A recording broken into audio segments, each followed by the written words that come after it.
దూర ప్రాంతాల నుంచి, ఇక్కడ ఈ సిటీ నుంచి, చుట్టుపక్కల నుంచి, 2 రాష్ట్రాల్లోనే కాకుండా ఇతర రాష్ట్రాల నుంచి కూడా వచ్చేటువంటి ప్రతి ఒక్కరికి మా మెగా ఫ్యాన్స్ అందరికీ హృదయపూర్వక నమస్కారం. అలాగే మీకు నూతన సంవత్సర శుభాకాంక్షలు, అలాగే ముందస్తుగా సంక్రాంతి శుభాకాంక్షలు.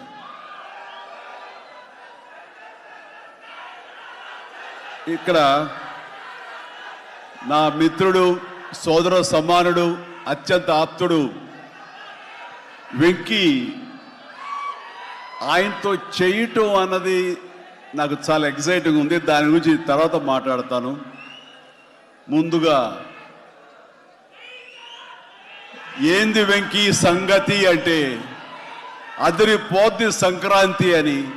ఏంది బాసు సంగతి అంటే మనదే కదా సంక్రాంతి అని, ఎరగదిద్దాం సంక్రాంతి అని అంటాం. ఇక్కడ ఈ సందర్భంగా ప్రత్యేకించి మనదే కదా సంక్రాంతి, ఎరగదిద్దాం సంక్రాంతి అనేది కేవలం మన శంకర వరప్రసాద్ గారిదే కాదు.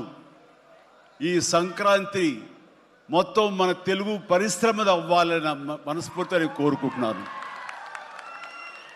అందరికీ డార్లింగ్, ఇందా మన అనిల్ చెప్పినా, ఎవరు చెప్పినా,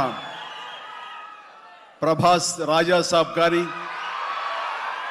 అన్నయ్య అంటూ ఆప్యాయంగా పిలిచే నా తమ్ముడు రవితేజ సినిమా కానీ, అలాగే మా ఇంట్లో సరదాగా తిరుగుతూ చిన్నప్పటి నుంచి పెరిగినటువంటి శర్వానంద్, నారి నడుమ మురారి కానీ, నాకు గురువుగా నన్ను భావిస్తూ నా శిష్యుడిగా ఉన్న నవీన్ పోలిశెట్టి, వీళ్ళందరి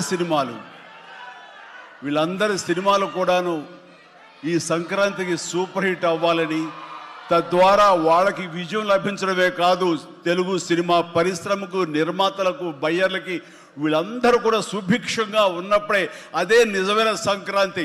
ఆ సంక్రాంతి కావాలనే కోరుకుంటున్నాం, జరుగుతుందని ఆశాభావన వ్యక్తం చేస్తారు. అది మీరు ఇచ్చి తీరుతారన్నటువంటి ప్రగాఢ నమ్మకం అయితే నాకున్నది. ఈ 2026 సంక్రాంతి తెలుగు పరిశ్రమ మర్చిపోకూడదు. అలాంటి సంక్రాంతి మీరు మాకు ఇవ్వాలి. ఎందుకంటే ఇక్కడ ప్రతి cinema comedy genre, family genre తోటి, ఎంటర్టైన్మెంట్ జోనర్ తోటి పెర్ఫెక్ట్ సంక్రాంతికి వచ్చే సినిమాలు ఇవన్నీ, సంక్రాంతికి నచ్చే సినిమాలు ఇవన్నీ.